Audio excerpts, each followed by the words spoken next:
Hey everybody, this is Grandmaster Ben Finegold here with another 5 Minutes with Ben, and I'm Ben. This game was played a few days ago in the last round of the Washington International. And I think it was in suburban DC.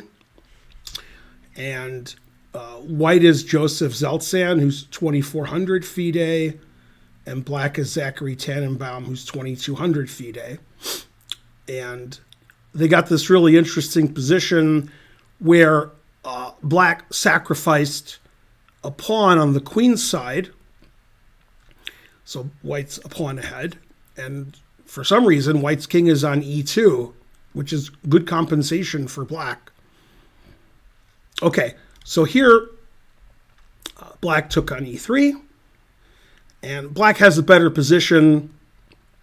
And white should just recapture on e3 with the f pawn, play fe3, and black has more than enough compensation for a pawn due to white's permanent king weakness. But white didn't recapture on e3. White made a mistake and played knight e5, attacking the black queen. And this move is a poor move. To be perfectly honest, I don't see what white does against queen h5 check.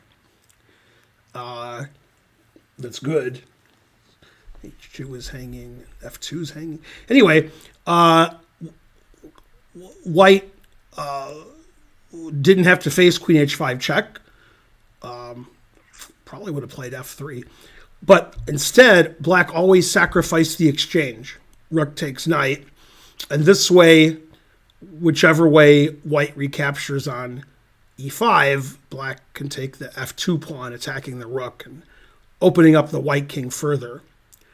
Okay, so white took with the pawn because that threatens the knight.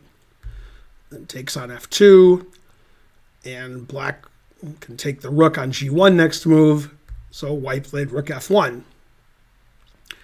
And just to show you like funny variation, if the rook goes, let's say, to h1, and I check, although queen takes g2 might be better. King f1, knight d2 check, king takes f2. This knight can move with check, discovered check. And you can see that white's king isn't doing very well. But okay, white played rook f1, and it's actually makes it easier for black to win because white could no longer play king f1 because white played rook f1. So now we have queen g4 check, and white only has one legal move, king e3. Then black made the king move further up the board with d4 check. Again, white only has one legal move. He has to take it. And then knight g5 check. Now in this position, if the king goes to c3, then knight d5 check would fork the king and queen. I guess I can show you. Knight d5 check, and black wins. So instead of resigning, which seems like the best choice, white played king c5, which is the funniest choice. Knight e6 check. Now, white should run his king away to b6 and lose his queen and lose the game. But instead he played king c6, and black found a better way of playing than just taking the queen, which does win. He took on g2 with check.